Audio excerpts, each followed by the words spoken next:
আমরা স্পষ্ট ভাষায় বলে দিতে চাই, যদি ছাত্রদল মনে করে এই শাহবাগ চত্বর থেকে এই যমুনায় আমরা পদযাত্রা শুরু করি, এই পদযাত্রা রোখার ক্ষমতা কারণে ছাত্রদলের যাত্রা হবে এই যমুনায় এবং আমরা আমাদের দাবি দাওয়া আদায় করে বাসায় ফিরব। রাজপথে আমরা যতক্ষণ চাইব ততক্ষণ যমুনা অবরোধ করে রাখবো। যারা জুলাই আগস্টের সর্বোচ্চ সুবিধাভোগী যারা এবং তারা ক্রেডিট দাবি করে, তাদের কোনো উপস্থিতি এই সামনের জানাজা আমরা লক্ষ্য করে নিয়ে, শুধু তাই নয়, আরো দুই একটি বৃহৎ ছাত্র সংগঠন রয়েছে যারা বিভিন্ন সময় প্রপাগান্ডায় বিশ্বাসী, সোশ্যাল মিডিয়া প্রপাগান্ডায় জড়িত, তাদেরও কোনো উপস্থিতি সামনের জানাজা আমরা লক্ষ্য করে নিয়ে আমরা নিন্দা জানাচ্ছি, ধিক্কার জানাচ্ছি। তারা এ ধরনের মানসিকতা পোষণ করে এই বাংলাদেশের ছাত্র রাজনীতি করতে চায় এবং তারা মুখে বিভিন্ন সময় বক্তব্যে বারবার বলে যে তারা ঐক্য চায়।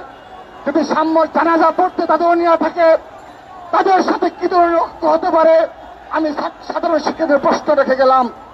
আমরা বিগত 15.5 বছরে দেখেছি তিনি বিভিন্ন সময় খুনি হাসিনার এবং এই হাসিনার পরিবার দ্বারা নির্যাতিত হয়েছেন, সরাসরি তাকে অপদস্থ করা হয়েছে। কিন্তু তিনি যখন এই প্রধান উপদেষ্টার পদে অধিষ্ঠিত হলেন, তারপর থেকে আজকের দিন পর্যন্ত আমরা কখনো লক্ষ্য করিনি ছাত্র দলের যে সকল নেতাকর্মী শহীদ হয়েছে, গুম খুনের শিকার হয়েছে, তাদের পরিবারের প্রতি, গুম শিকারের পরিবারের প্রতি সামান্যতম সহানুভূতি কিংবা সাক্ষাতের প্রয়োজন তিনি অনুভব করেননি।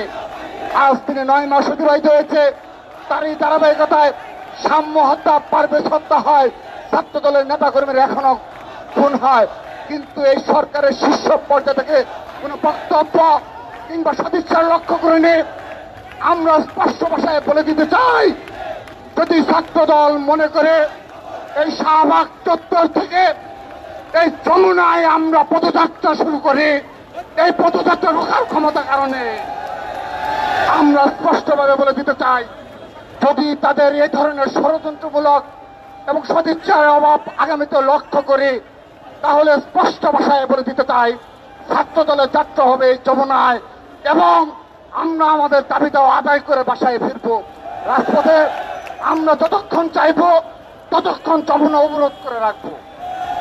যদি সাম্য হত্যার বিচার যদি আমরা অচিরে না পাই, যদি প্রকৃত খুনিরা এই প্রশাসন ধরতে না পারে এবং যদি সুষ্ঠু তদন্তে কোনো গাফিলতি পাই, অনতি বিলম্বে যদি খুনিদের মিডিয়ার সামনে হাজির করা না হয়, ছাত্রদল ঘোষণা দিচ্ছে অতি শীঘ্রই আমরা আরো বৃহৎ কর্মসূচিতে যাব এবং সেই কর্মসূচি যতক্ষণ আমাদের দাবি আদায় না হবে ততক্ষণ ছাত্রদল রাজপথে থাকবে।